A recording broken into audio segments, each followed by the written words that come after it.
All right, folks, welcome back to Pardon the Brickruption. I'm Mel. That's Corey. What's up, man? What's going on, man? Happy New Year. Happy New New Year. First of the year. First one of the year, bro. We took a hiatus. You know, we took that long break. Try to get your mind right for the new year, right?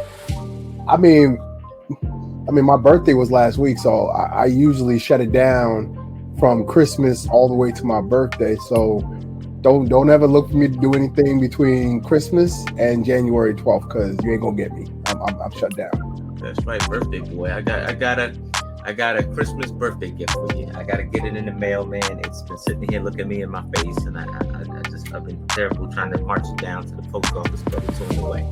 You know, I welcome birthday gifts all January long. So anybody hear this, I welcome birthday gifts all January long. Reach out to me, Instagram, hit me on the DM. I will give you the address, send it away. Cool. I'm with it. Let's start it up, bro. This is a big one. Let's do it. Lego Dots, you done, son. Wow. Lego Dots. Listen, I love Lego Dots. I love Lego Dots. I'm actually surprised. I'm very surprised that they are planning to end the line at the end of this year. I thought Lego Dots was a incredible idea for those who wasn't really into buying Lego sets, but was into being creative with art. You know, Lego Dots remind me of those beads that people used to put on their, dioramas and do all types of arts and crafts stuff. That's what Lego Dots reminded me of. And the bracelets, oh my gosh, that was a great idea. Season 2 of Lego Masters, they had the Lego Dots to commemorate Dawn and Jack's grandniece that passed away from cancer. They were rocking those bracelets and everything, and Levi's, they had those patches with the dots and everything. So I thought Lego Dots was a successful brand within Lego, but apparently not. I'm questioning the reasoning behind that. Yeah, Right. Same here, man. We just, it's crazy because we was on Lego Masters, and Brickmaster Amy is the inventor of Lego Dots. This is her line. This is her brand, right? And she's into fashion. And like you said, you had the Levi's. And you had there you go, man. You had the Levi's, and which was another, like, in addition to the fashion, right? Right. And you're opening up, and it's crazy because as soon as we finished Lego Masters, they rolled that out, and that that was her big adventure for Lego. And I'm surprised, man. I mean, I don't know who heads up what projects and stuff like that. So for instance, maybe she was the inventor of it, but maybe they gave the oversight to somebody else and it wasn't her, or and I don't know if she got to pick and choose who was on her team. And maybe the team was weak, bro. Like maybe the team wasn't just rolling out stuff, because it was even to a point where you start to see some of the Lego Dots stuff in video. It was in that line of video for a bit. Yeah. And I think as video went down, Lego Dots went down. I can't really point the finger because they're not telling you too much on it, other than that, hey, look, this is closing up at the end of the year. Could it be that Lego doesn't know how to market to people outside of Lego? Meaning, Lego Dots is very popular with young girls that like to make bracelets and stuff like that. Maybe they didn't know how to market it outside of that demographic. The larger demographic of Lego builders. I can't imagine someone who's deep into like Lego Star Wars, for example, going to grab them some boxes of dots. Yeah, that just seemed like something that, they wouldn't really be interested in. But again, it's, kind of speaks to, the language of, Lego tried it. It's been around for 3 years. So it had a decent run, but, maybe and the messaging that they said was that it's going to be gone at the end of the year, but they're hoping to see this idea or see dots in future sets. So it could just be that they're just going to reallocate the line and just putting in different sets. So maybe you might buy a friend's set and it may have a bracelet in there with some Lego dots. That might still be a thing. So who knows? Yeah, I don't think they get rid of the dots, like you said, like the element, because it's way too many of them to kind of cancel out. And Right. even so, like they've already made these mosaics with dots in them. Mm-hmm. So, Mm-hmm. they can reallocate those parts. But I think with the line, like you said, giving up the fashion line themselves, with the bracelets and all the stuff that you could put on your Levi's jacket and everything like that, maybe this is the start of them canceling out a lot of stuff. Maybe we about to say goodbye to the Levi's. Maybe we about to say goodbye to the Adidas. Maybe this is just the start of that process of letting things go if they don't meet the bottom line. The bottom line is making the money and actually making the dollars, right? This That's line right. probably should be up to par with some of the city line sets and apples and oranges. I get it. But at the same time, if you don't make that bottom line, then I think you out. If it don't make dollars, it don't make sense. No. That's it. Next up, we have Aaron Newman. Is he the first Lego master to actually have a Lego set that's out that you can buy right off the shelf? No, I actually had to do a little research, and I totally forgot. There was a set that came out that was the Typewriter.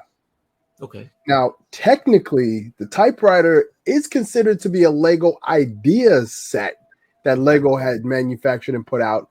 And the designer behind it, he was actually in Lego Masters Poland, I believe. So he was actually in Lego Masters around the time when his Typewriter came out. Either way, he was in Lego Masters and his Typewriter came out. So technically, he is the first one. Actually, while we talk, I'll get his name so that people could look him up. Okay, yeah. So yeah, that's cool. Yeah, look up his name. I'm surprised though. I'm surprised, but I'm not. I figured that like Lego Masters is worldwide, right? And so I figured that somebody, if Aaron wasn't the first, somebody else had definitely was in that top tier. Kudos to my man Aaron. You still in the class by yourself right now because it's just you and that one dude. Like, so you're in a class, of your own right now. So kudos to him and actually having a set, breaking through. I can't wait until some of Boone's stuff start rolling out, man. And like I said, we might not see Boone stuff until maybe a year out, 2 years out, because they do 2 years in planning, 2-3 years in planning. So maybe 2-3 years out, we'll start seeing Boone stuff. But man, I'm excited for Aaron because this is big, man. This is like if I was Aaron in Aaron's shoes, I'd be ordering a couple sets for myself, just because that's my first go round, right? So the name is Steve Guinness, and he's actually the Lego Master winner. He was part of the winning team of his season. Okay, and he came out with the Typewriter. So technically, what was that? What year was his season? His season, let me pull that. I want to say his season was 2020. Okay. I think his season came out the same as ours. Around the same time. Yeah. Okay. All right. So kudos to him too, man. You're breaking ground. And here's the thing, bro, is that one doesn't want anything to do with the other. Like Lego don't want people to think that you have to be on Lego Masters to become a Lego designer. And they're absolutely right. That's not the step that you have to take to be. If you choose to be a Lego designer, do your homework, become a designer, become a toy designer. Build up your profile or your portfolio, I should say. And then apply with Lego. You do not have to go through Lego Masters to be a Lego designer. You don't.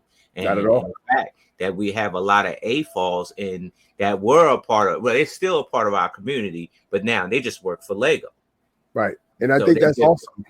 Yeah, because you need that. Lego needed people from the AFOL community to be a part of their brand and the interior of their brand. But I just want to jump back to Aaron real quick. the fact that Aaron, this has been a dream of Aaron's ever since he was a little boy, that he wanted to be in Lego. He wanted to be a part of Lego and work for Lego. And he knew from then what he wanted to do with his life. And he dedicated his entire life. You know, he went to school, got his theater arts degree and everything like that. But his mind was always in, you know, I'm going to be working at Lego. So he did a lot of things to make sure he set that path up.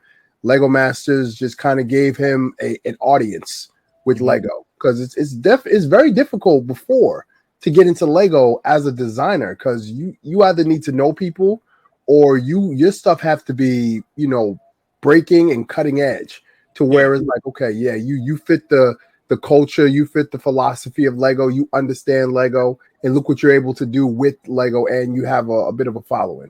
So, you know, stuff like that don't hurt, you know. Not only that, is that he took a set, and we talked about it before, like, you know, that vendor truck is, or the ice cream truck is a template, right? And so he took that template and he made it his own. Like what he did, if folks, if you get a chance to look at this set, definitely go get it, because this is what he did. He took an ice cream truck and he made the front fender and made a character on the front fender where you could see a penguin, right? A penguin. So then he flips it around, right? You flip it around. He's got the slushy right there on top of the this ice cream truck to set it apart from all the other vendor trucks. Not only that, is that he used an old school roof piece, right up on top there, and that made all the difference. So this vendor truck pulls itself away from all the other ones, the ice cream truck, the pizza truck. Which truck am I missing? Oh, the carrot truck, or you know, the you know, all those other vendor trucks. Now they're awesome, but this one seems to have a lot more character, more Aaron like. Set the bar high. Yeah, he did. The Lego community, is it still segregated? I think so.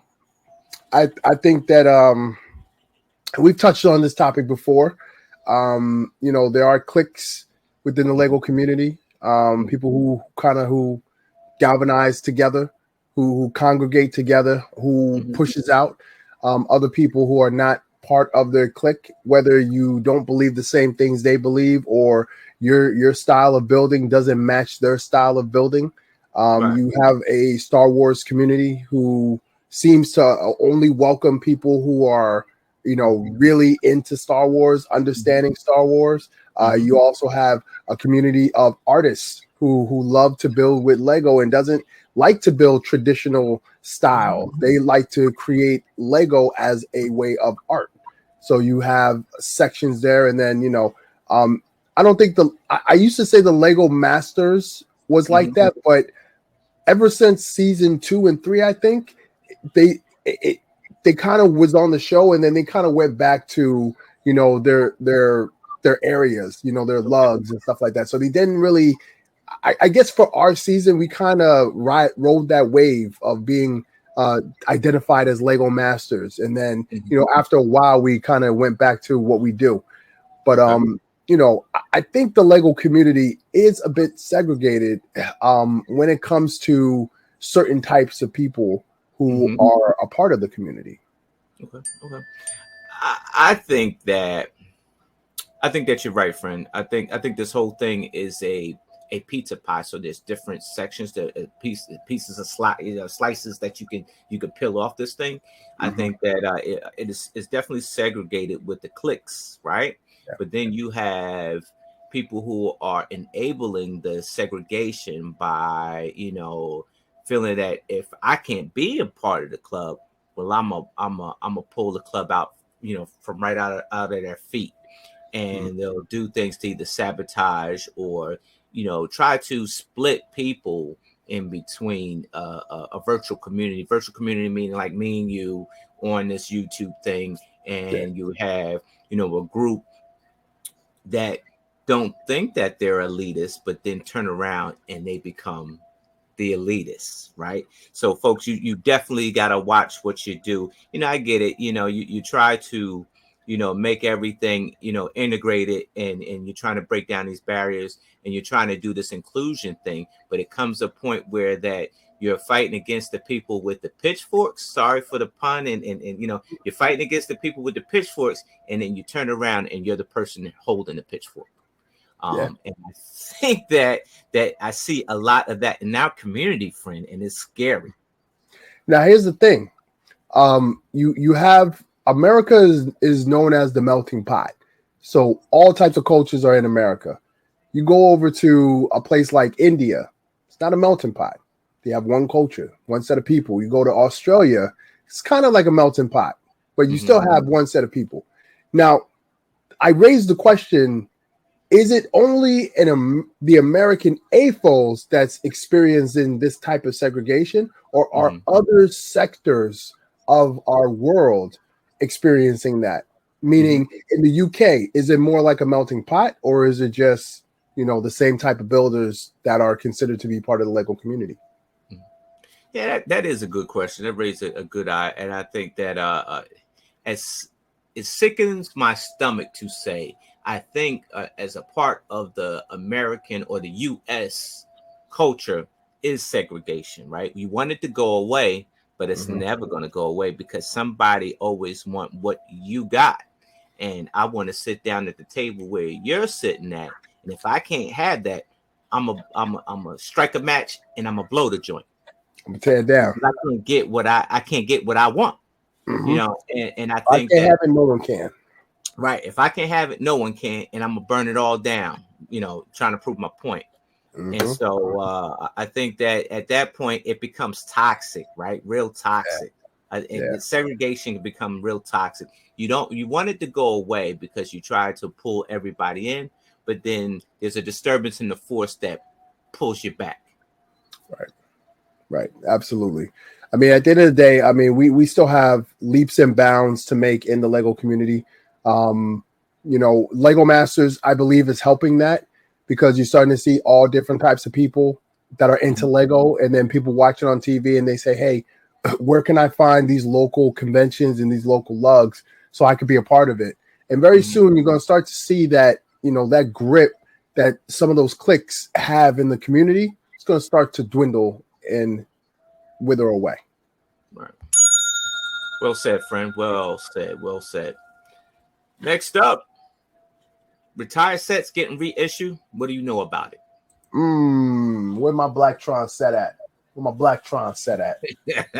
My Blacktron set is in the bag. I think so. For last year was the 90 years of play for Lego. So them reissuing some of their classic sets made a lot of sense. It also did another thing, made a lot of money. That castle set was hard to find. And that castle set was about, I want to say, maybe in the 300s. Yeah. People wanted that set. The spaceship, people wanted that set too. So those classic sets that, you have to go to like a Bricks and Minifigs and spend close to $400, $500, $600 just to get your hands on it.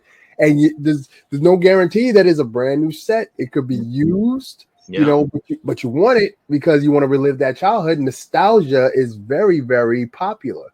So I think Lego started to see that from last year, and they're like, hey, we can make some more money reissuing these old sets that we used to have.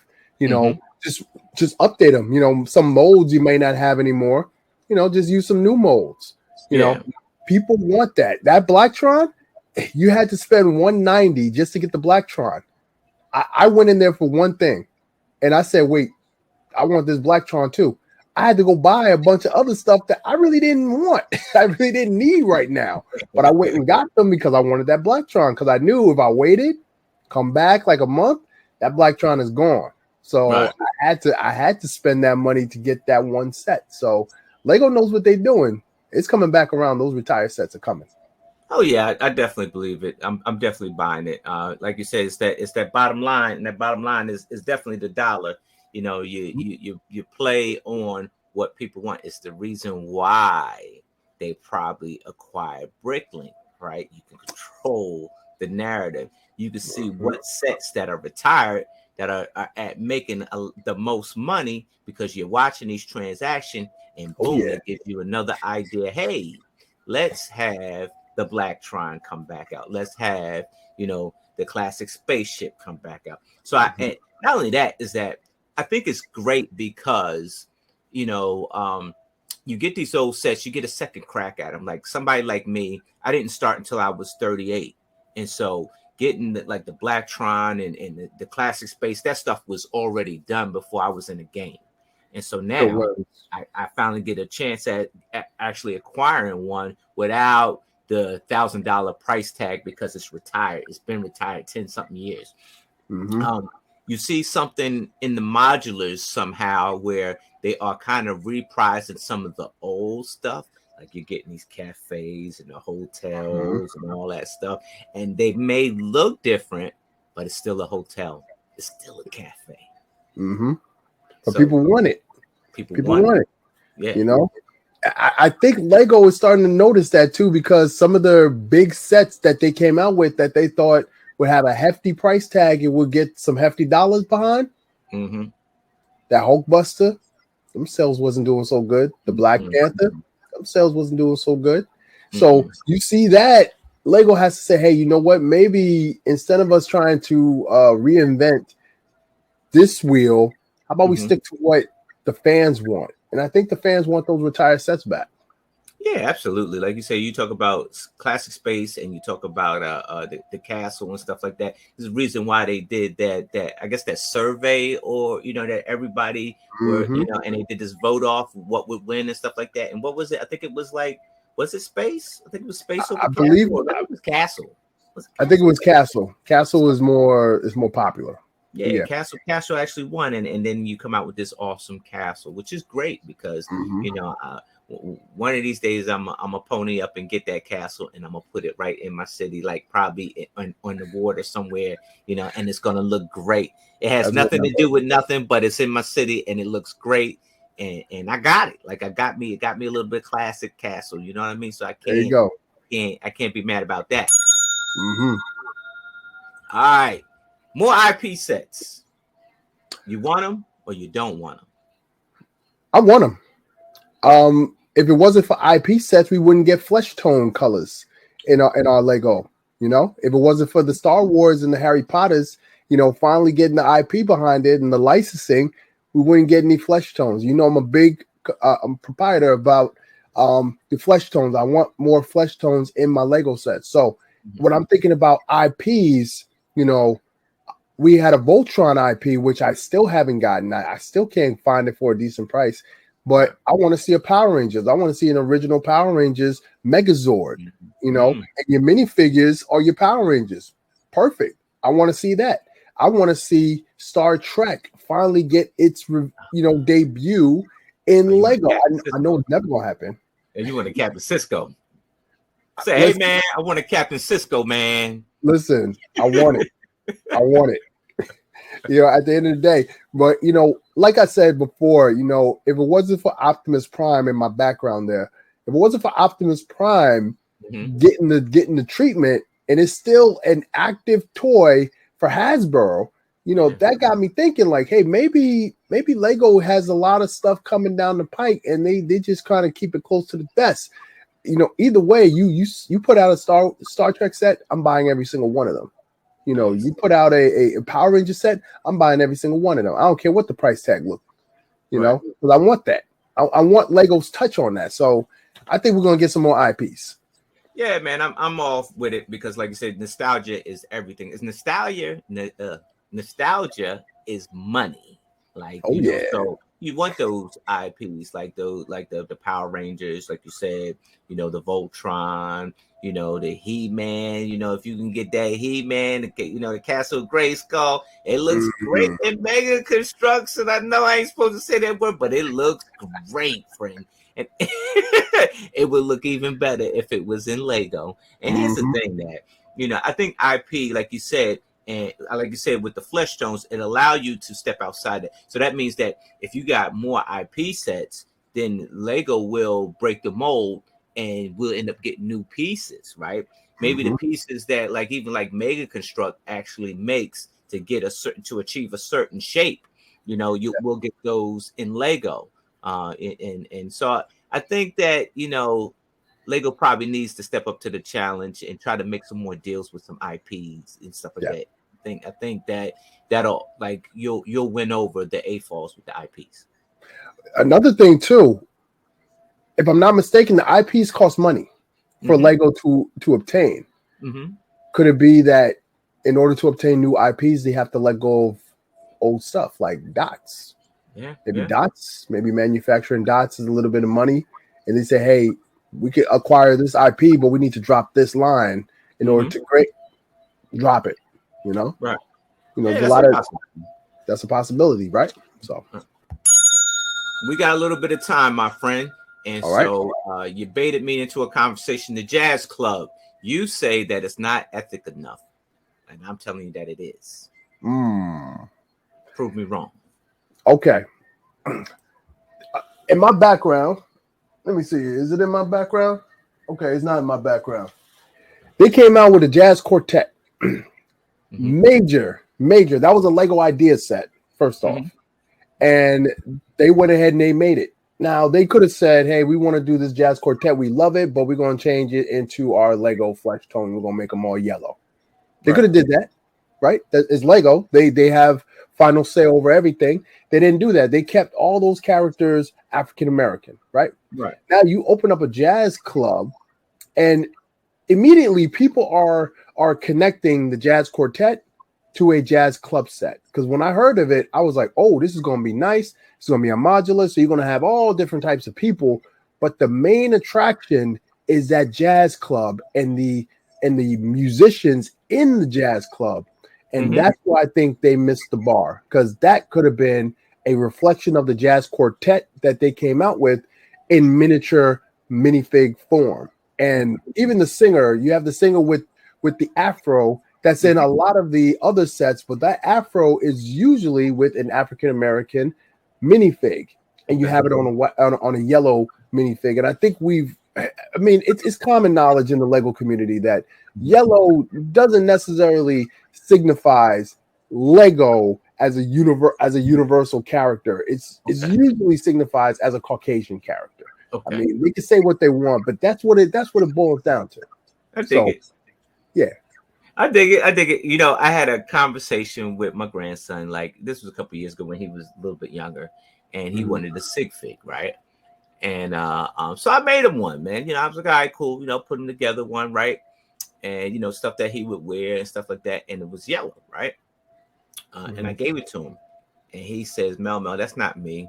I said, yeah, it is. He said, no, that sig fig is white. So why would you think it's white? Because that's what the yellow is. Who told you that? And he just automatically assumed. This is what happens, friend, is that when Lego goes Hollywood, the imply happens. The implication happens, right? When you saw the Lego movie, everybody was yellow, right?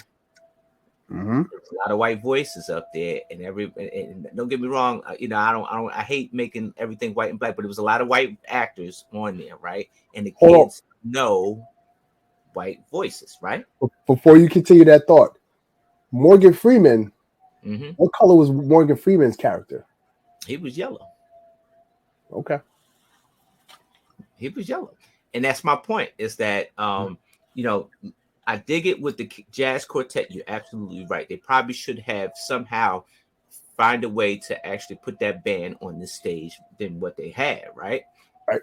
However, like I think that I could tell you the singer's black with that hair like that, no doubt.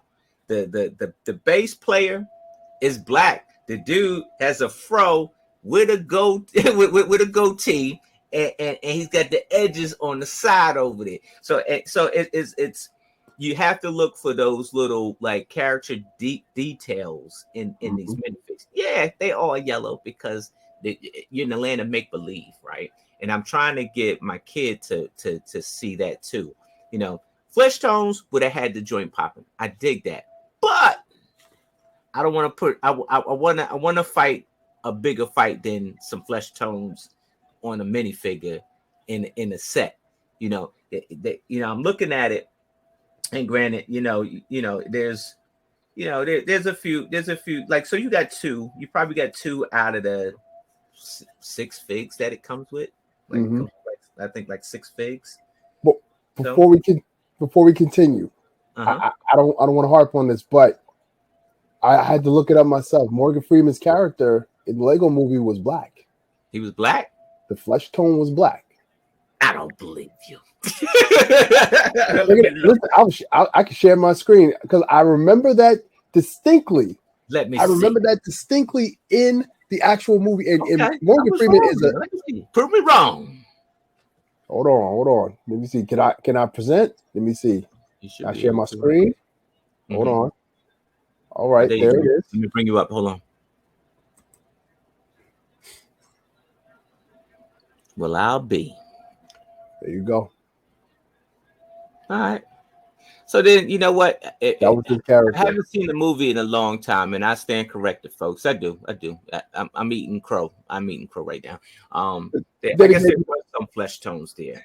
There were some flesh tones there. But Morgan Freeman, he's a high caliber actor, so I can only imagine. He said, you gonna make him look like me. yeah. You're gonna make him yellow. You want my voice? You better make him black. You make him look like me. I know you got the colors. But my friend, where does jazz come from? Where did jazz come from? Yeah, you're an art student. Where does jazz come from? I'm gonna say that jazz came from the early Renaissance of Black culture in the Deep South. If I'm not mistaken, you good. That's where it started. Yeah. And then over time, it was adapted by other cultures in this country, and other people started singing the songs that started from the Black culture, and they made it mainstream. So you want it. Louis Armstrong, right? Louis Armstrong was probably the rock star of jazz for lack of terms, right? Jazz is a music genre that originated in the African American communities of New Orleans, Louisiana. You were right. Oh yeah. I know my history. In early 20th centuries, right? With its roots in blues and ragtime. Since the 1920s, jazz age has begun to recognize major form of musical expression in traditional popular music. You're right. So the origins of jazz, probably West Africa. It says, like, I'm looking a little bit deeper. West African, and Europe, so some Europe, right? So you get that, you got those varieties of instruments that that were played. Right. So I take that the jazz club is a black build here, and I, like I said, I'd be remiss. I wouldn't be doing anybody a service if I pretend that we were all sitting up here looking like yellow minifigures, and we're not. Right. That jazz club. Let me tell you, I had seven black people that I personally know, went and bought that jazz club because I went and bought it, and they watched me put that thing together on my stream, and was like, yo, that thing is fire. It's black. It's jazz. Jazz is American, right? Yeah. A Black American modular sitting on my shelf. I don't care what makeup of a minifigure that they put in there, because I know when I look at that jazz club, Louis Armstrong is at that jazz club. Oh yeah, BB King, all of them. That's right. That's right. That's my whole thing. I don't have a problem with the minifigs in the set, right? Because you have a chef. I guess you have a chef. You have some other little characters there and there. I'm more concerned about the actual musicians. Right. If they made those musicians black, African American in the jazz club, they could have kept all the yellow they want, but just make those musicians black. The flesh tones. I got you. Yes. If they just made that one change, I thought it would have been an incredible set. I guarantee you, a lot of people who are upset at this set, they wouldn't have been so upset. They would have been praising Lego. They would have went out and bought the set because they would have saw Lego saying, "Hey, we're coming hand to hand. We're gonna put some flesh tones here and there. We can't guarantee it's gonna be on every set, but the set that is significant to a culture, we're gonna try to do right." And I dig that. I do. I dig that. But I think it's more than a flesh tone to be black. Right. It's more than a flesh tone. And if you got something that like as the culture of Black America, which is jazz, right? And here's the thing: I had a young little whippersnapper that I took to a lug meeting, and it was her first lug meeting, and she's listing every hip hop artist in her era, which is today. And I didn't know who was who, but I start spitting off the 90s hip hop stuff. They don't know who. And if I dare have a conversation about jazz, they don't know who. Now whose fault is that? You know what I mean? Whose fault is that? I mean, we as we're not the elders of our community, but we are getting up there to where we are the elders, especially of early 90s rap and hip hop, and R&B, those are big. So, we got to do better. That's all it means. Yeah, definitely do better. But that jazz club is black, y'all.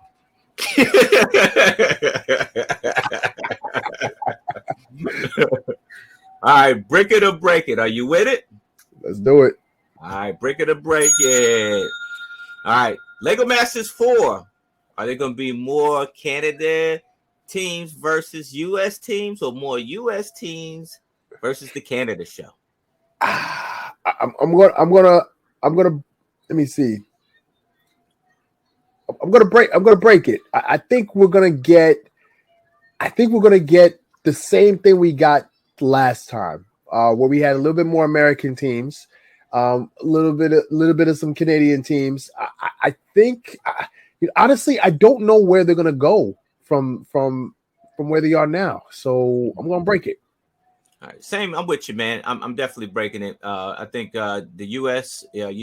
Canada just woke up a sleeping giant. Like the U.S. we've been sleeping, because it was a good thing, and we figured it was always going to be there. Now and somebody else took control, and now we're back on the job. So watch out.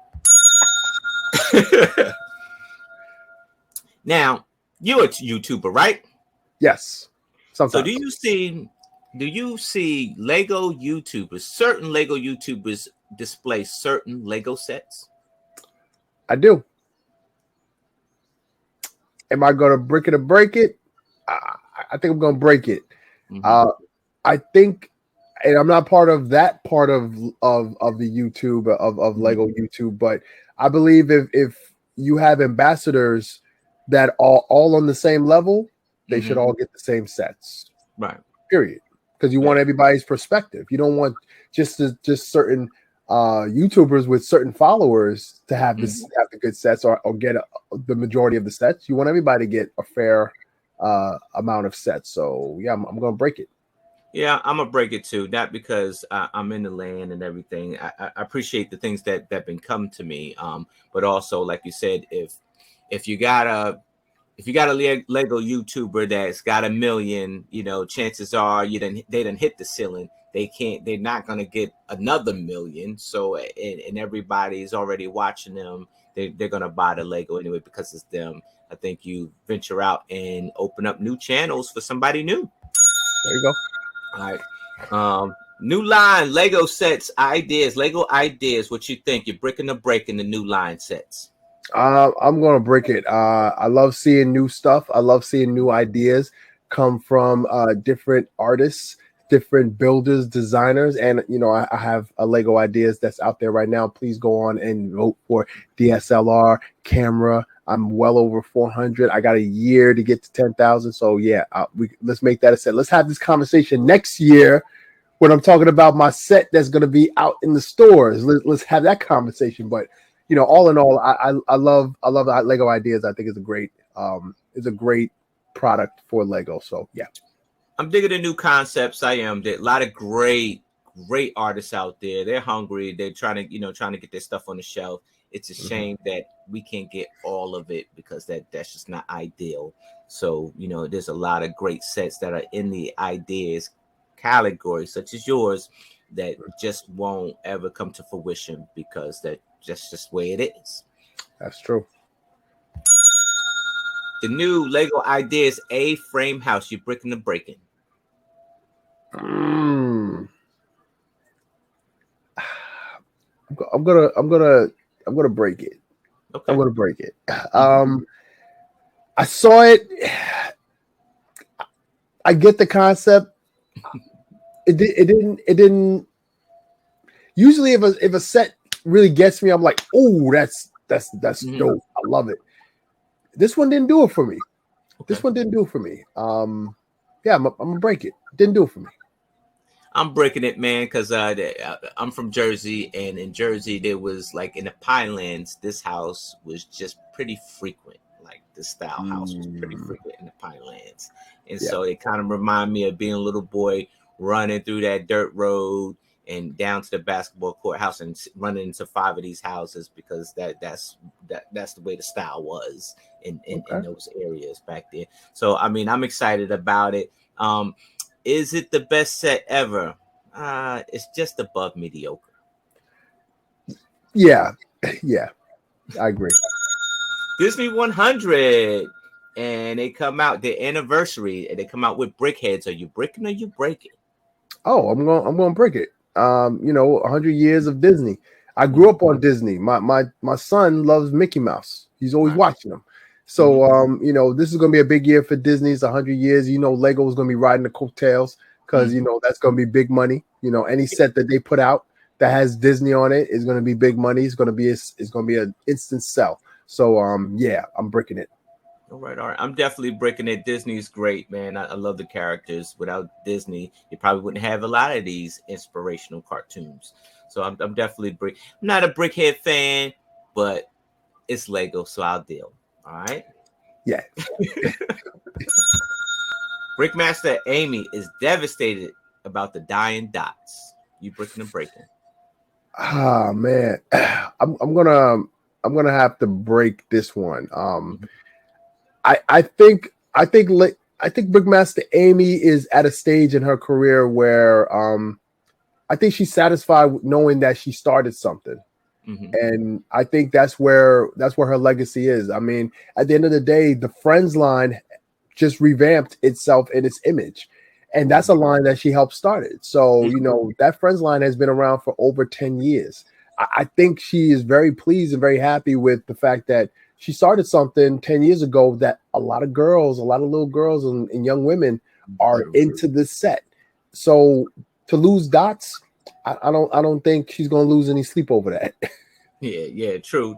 Like you said, it's an invention. She definitely, this was like groundbreaking. It gave us something we ain't never seen before, and she made it wearable too. Which Lego was wondering how to get Lego to become wearable. In fact, like you said, season 2, Lego Masters came out with some wearable stuff because of her. So I think she's a fashion trend, and in fact, I don't think she loses any sleep over this at all because she has more irons in the fire. She's doing UK Lego Masters.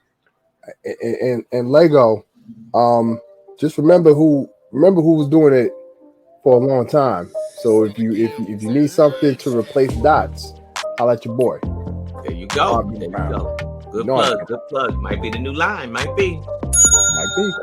That's all we got for today. What you up to, my friend?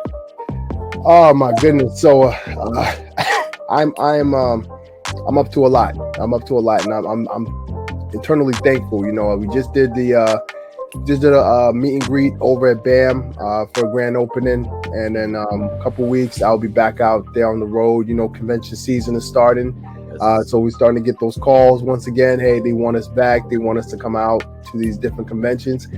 It just speaks to the power of our season. That they still look for the season ones and the OGs, so to speak, to come out and do these things. So it's for another season. It's going to be some more money to made, and I'm excited, man. Let's get it. Oh yeah, for sure, man. I'm on that road too, man. I got Florida coming up, man, in March, and then I'm doing a lot of shows with my love too. So yeah, man. Hopefully the phone will be ringing, and hopefully we'll be back at Erie, PA again. That's right. That's right. That was a good one. I'm not driving. I'm not driving to Erie again. I'm checking in at the airport, friend. Oh yeah, get that plane. No, sir. No, sir. I'm not driving 5 hours. I loved it. I'm not driving 5 hours. Yeah, like, I'm checking in. I think it was an 8-hour drive for me, but like I just, it was way too much, but it was beautiful. It was beautiful. Oh yeah, it was a fun time. Fun time. Looking forward to it. Folks, until next time, we'll do better. We'll try to do better. That's all we can do. Go USA.